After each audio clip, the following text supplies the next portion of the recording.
आज Doubtnut app download करें। Doubtnut पर अपने सभी गणित, रसायन विज्ञान, भौतिक विज्ञान और जीव विज्ञान के डाउट्स का करो सफाया। बस प्रश्न की फोटो खींचो, एक ही प्रश्न को क्रॉप करो और तुरंत वीडियो सोल्यूशन पाओ। अभी डाउनलोड करें। हेलो दोस्तों, यहाँ पे हमें प्रश्न में दे रखा है कि यदि किसी धनराशि का 5% वार्षिक दर से 3 वर्षों के साधारण और चक्रवृद्धि ब्याजों का अंतर 36.60 रुपये हो तो धनराशि बतानी है। देखिए, हमें मूलधन बताना है कि मूलधन मैंने माना P है, तो इसकी वैल्यू मुझे बतानी है। यहाँ पे मुझे वार्षिक दर दे रखी है, R बराबर 5% वार्षिक दर दे रखी है और समय कितना दे रखा है, T बराबर 3 वर्ष का समय दे रखा है। ठीक है, और मुझे ये बोल रहा है कि साधारण ब्याज और चक्रवृद्धि ब्याजों का अंतर कितना है। मुझे CI माइनस SI दे रखा है, ये कितना दे रखा है, 36.6 रुपये।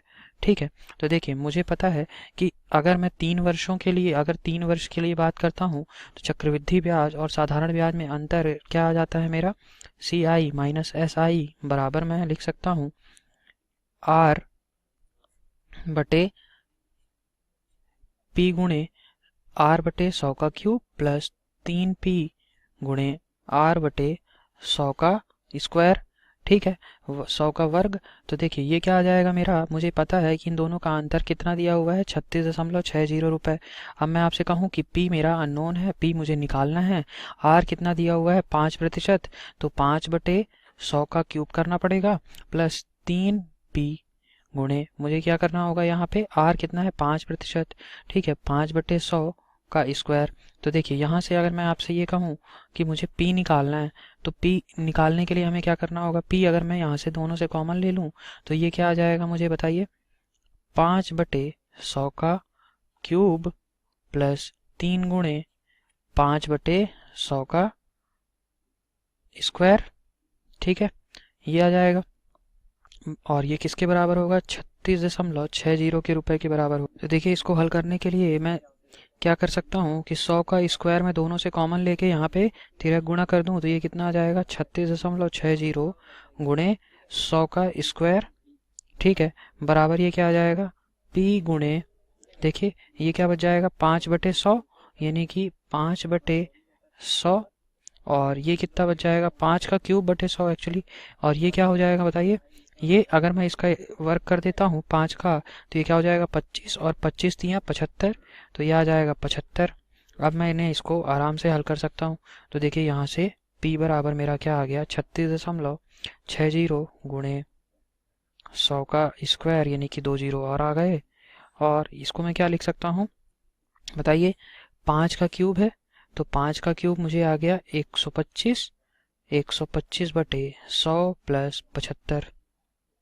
इसको मैं और कैसे हल कर सकता हूँ, देखिए तो ये मेरा कितना आ जाएगा, अगर मैं इसको कट करना चाहूँ तो इसको 25 से कट कर देता हूँ तो 25 चौको 100 और 25 पंचे 125, तो ये कितना आ जाएगा, 75 चौको 150, 75 चौको 300, 305/4। तो मैं यहाँ से P बराबर क्या लिख सकता हूँ, 36.60 गुणे 10,000 गुणे 4 बटे ये कितना हो जाएगा, 75 चौको 300 और प्लस 5 305। ठीक है, तो यहाँ से इसको हल किया तो P बराबर मेरा आ गया 4800 रुपये। 4800 रुपये मेरा आंसर आ गया। देखिए इसको एक तरीका तो ये हो गया कि आप ये सूत्र यूज करके जब भी कभी भी आपको 3 वर्षों में अंतर निकालना है चक्रवृद्धि ब्याज और साधारण ब्याज में, आप इस सूत्र का यूज कर सकते हैं। ठीक है, दूसरा तरीका हम क्या क्या देखते हैं कि हम प्रभावी ब्याज दरों में अंतर देख लेते।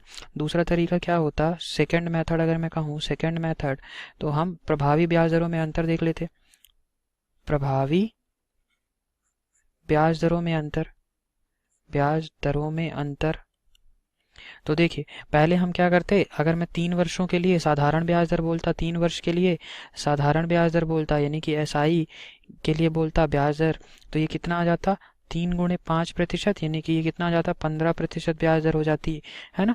तो और अगर मैं यही आपसे 3 वर्षों के लिए चक्रवृद्धि ब्याज दर बोलता तो ये क्या हो जाता मेरा, 3 वर्षों के लिए पहले या तो मैं 2 वर्ष के लिए निकाल लूं, क्योंकि सतत प्रतिशत से हम इससे निकाल सकते हैं, तो हम इसको क्या करते, आसानी से निकाल लेते। तो ये कितना आ जाता मेरा, देखिए मैं पहले 2 वर्षों के लिए निकाल लेता हूँ तो ये कितना आ जाएगा, 5% प्लस 5% प्लस 5 गुणे 5/100।